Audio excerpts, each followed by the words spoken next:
আমরা জানি মাইগ্রেন্ট ওয়ার্কারদের দুনিয়ায় দুই ধরনের, বা জেনারেলি যদি আপনি চিন্তা করেন, ওয়ার্কারদের দুনিয়ায় দুই ধরনের ওয়ার্ক হয়। এক ধরনের ওয়ার্ককে আমরা বলি ব্লু কলার ওয়ার্ক, আরেক ধরনের ওয়ার্ককে আমরা বলি হোয়াইট কলার ওয়ার্ক।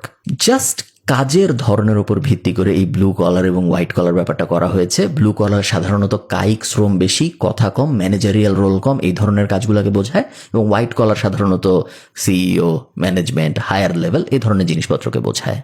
বাংলাদেশ যেহেতু একটু দেরি করে শুরু করছে, সমস্যা যেটা হয়, বাংলাদেশ যখন লেবার মার্কেটে প্রবেশ করে, বাংলাদেশ দেখে যে ইন্ডিয়া এবং পাকিস্তান অলরেডি হোয়াইট কলার ইকোনমির বেশিরভাগ নিয়ে ফেলছে এবং বাংলাদেশের জন্য ব্লু কলার ছাড়া তেমন কিছু নাই।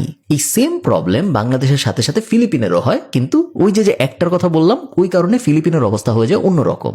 ফিলিপিনের সরকার খুব যত্ন করে পলিসি বানায়, এই জিনিসটা আবিষ্কার করে যে নার্সিং বলেন বা সার্ভিস ইন্ডাস্ট্রি বলেন বা হসপিটালিটি ইন্ডাস্ট্রি বলেন, এই ইন্ডাস্ট্রিগুলো এমন এমন মানুষ দরকার যাদের দুইটা জিনিস আছে।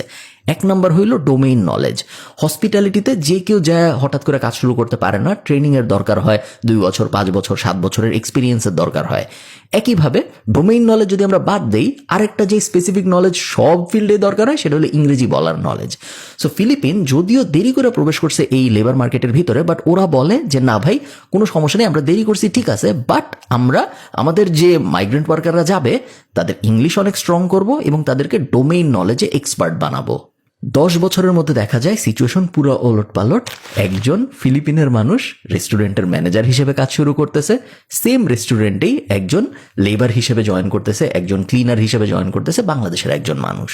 এর মধ্যে আরেকটা ভয়ঙ্কর ব্যাপার ঘটে, যখন এই আরব দেশগুলো বোঝা শুরু করে, যেহেতু 10 বছরের মতো হয়ে যাচ্ছে, 70 থেকে শুরু করে 80-র দশকে চলে আসছি আমরা, যখন এরা বোঝা শুরু করে যে কোন দেশের মাইগ্রেন্ট ওয়ার্কাররা মোটামুটি কেমন কোয়ালিটির, তখন এই আরব দেশগুলা কান্ট্রি ধরে ধরে মিনিমাম ওয়েজ সেট করে দেওয়া শুরু করে।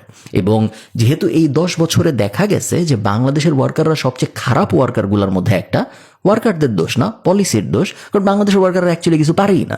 তাদেরকে একদম কোনো ধরনের স্কিল ছাড়া, কোনো ধরনের নলেজ ছাড়া, কোনো ধরনের ডোমেন এক্সপার্টিস ছাড়া, কথা বলতে পারার এবিলিটিও ছাড়া পাঠিয়ে দেওয়া হয়েছে এবং তারা নিজেরাও গেছে।